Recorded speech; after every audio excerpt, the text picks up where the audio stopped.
Just about 32 minutes after the hour of 7 o'clock, welcome back to the Now Morning Show. Now, September is Deaf Awareness Month, and this morning we're going to be talking deaf inclusion with Shamla on this week's Unique, Not Different.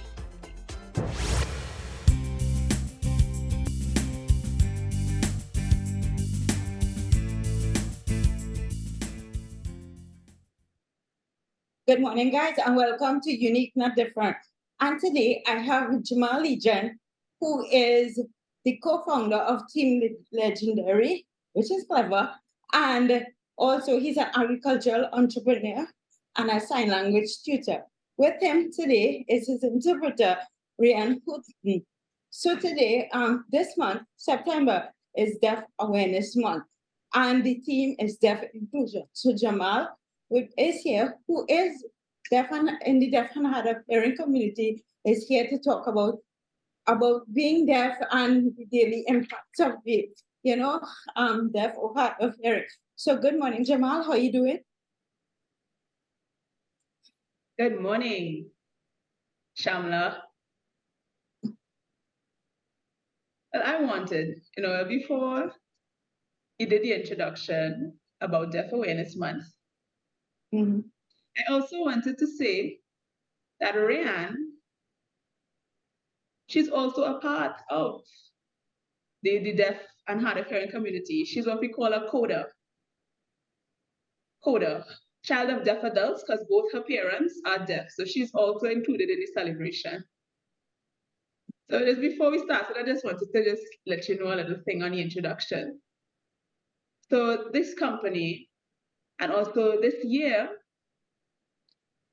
there's more that is needed to include deaf people in Trinidad and Tobago.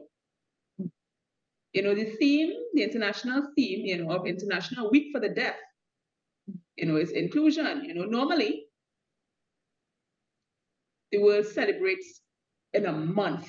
There are monthly celebrations, but internationally, that week celebration started. So for International Week of the Deaf, it starts from Sunday until the 24th of September. So that is when the celebration occurs. Everyone knows, Eric Williams. He was the first prime minister. His birthday is the 25th, sorry. And we continue to celebrate these things right through. They are, you have hearing aids and that type of thing, right? Yeah. So Jamal, actually, we live, we learn. I didn't know because I know Ryan actually has parents both parents who are deaf, but I didn't know they refer to her as a coder because of that. So, or sometimes before that. So let's get straight into it.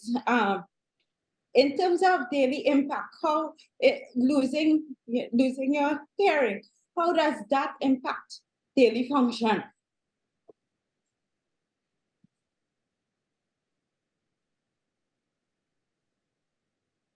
Okay, talking about me, yes, I grew up with hearing loss from 7. At 7, that happened. And growing up, in school, I went into integrated school, both deaf and hearing. I learned to talk and write. And in mainstream school, what we did, we had teachers who would speak to us continuously. And they would sometimes write, and this was called, sometimes in schools, there's a subject called dictation, right? Where you're supposed to hear and write what is being said. And I would just sit down in the class and I lost my hearing, so dictation, I had to be looking over to the person next to me to see what they were writing. So when you're thinking about, speaking adults and these types of things and having hearing loss,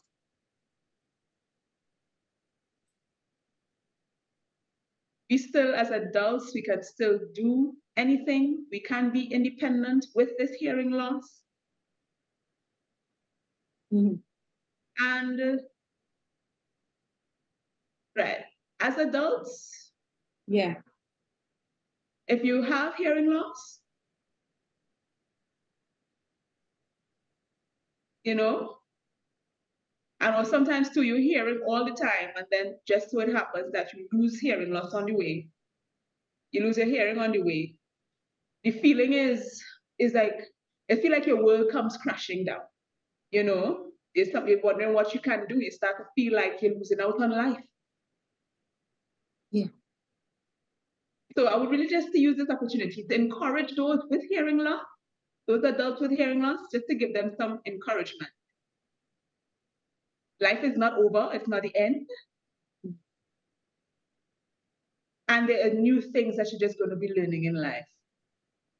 Jamal, what is the best way to communicate with somebody who is deaf or hard of hearing that is not versed in sign language?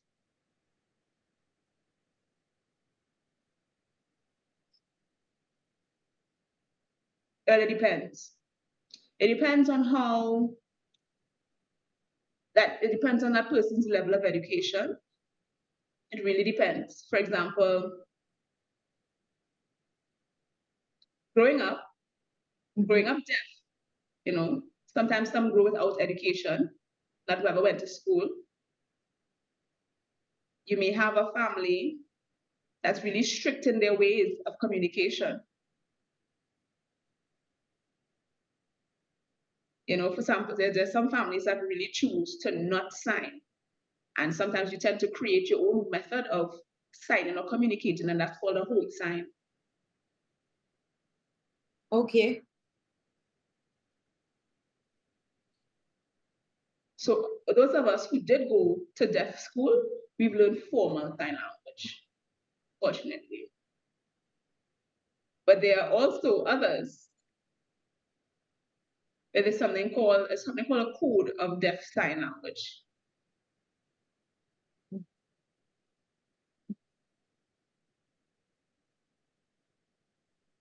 So if you went to secondary school or university, yeah, there's some people who prefer to use written communication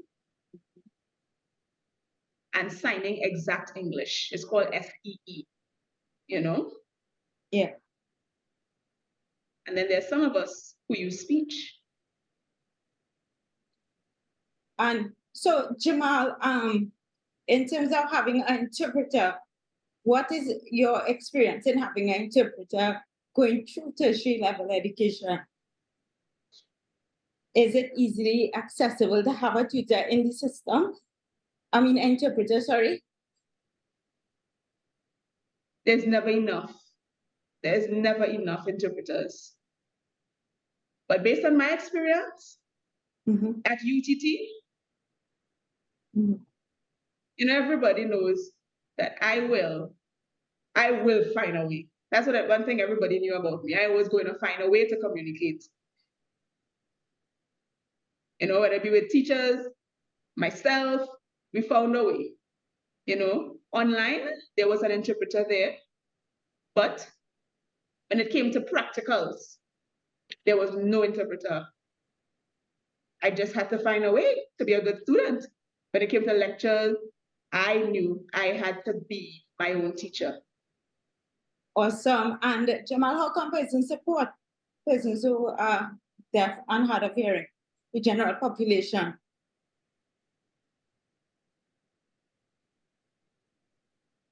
Well, the best thing to do is to be involved in the community, learn sign language. It's not difficult. When people hear certain words, when they hear the word deaf, they really start to retreat within themselves and start to think about the things that can't happen. I can't communicate and all these things. But in Trinidad and Tobago, this sign language and the use of hands is part of our everyday communication, For example, Trinidad people will say, hey, what? And you see the hand movement, you want something to drink, the hand movements is there, are coming back, come, you see those hand movements there, wait. It's natural, it's natural to do sign language. When they hear sign language and the deaf, they start to get frightened. Why? I do suggest for people yes, interact with the deaf and hard of hearing. That's a good form of support, you know, and just relax. It's easy. Just approach us. Just approach us, and we will be willing to be involved in that exchange. You know, when you're talking what silver, who have gold, and all these things. It's the same way. I will give you sign language. You form of like a trade, you know, and then it comes to communication. And just to wrap up quickly, right? Can you tell us that in terms of your experience, what is it still impossible, not impossible, but in terms of access to sign language tutoring, is it easily accessible?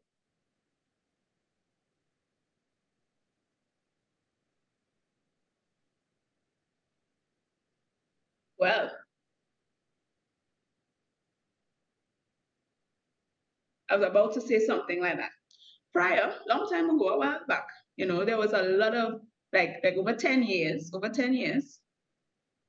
if they're having people come in and stop in and hey, you could teach sign language, you know. But I think it's best you should make a company for yourself and you should teach sign language. So I launched my own company.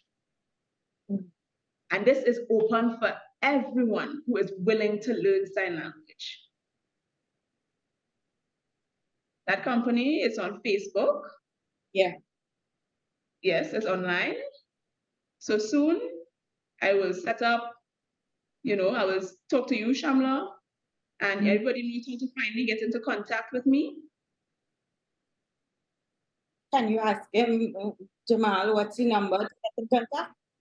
Sure, he's saying that yes, he wanted something that will be much open for all Caribbean people to access. So my phone number is 333-69-8020. Awesome. So you can call and ask for Nessa. You know, you can call and ask for me. I cannot hear you. If you want to talk to me directly, text. Awesome. So Jamal, I know next week you will be back because World Sign Language Day is actually coming up in I think 21st. So you will be back to give us a one-on-one on sign language and an introductory. So Jamal, I want to say thank you so much for coming and just sharing your knowledge and experience. Yeah. One thing I'd just like to add. Before, when I was planning to come, I was thinking, you know, but before I came here, I was thinking to myself, you can contact me, you can learn a little sign language before we start the interview, you know? How about that? Oh, well, that's it for sure. So Jamal, I know we are out of time, but thank you so much for tuning in and sharing your, you know, experience with us. It is definitely one that we will learn from. And guys, with that being said, I want to say thank you so much for tuning in to this week's segment of Unique Not Different. As I always say, until next week, be good, do good. Bye guys.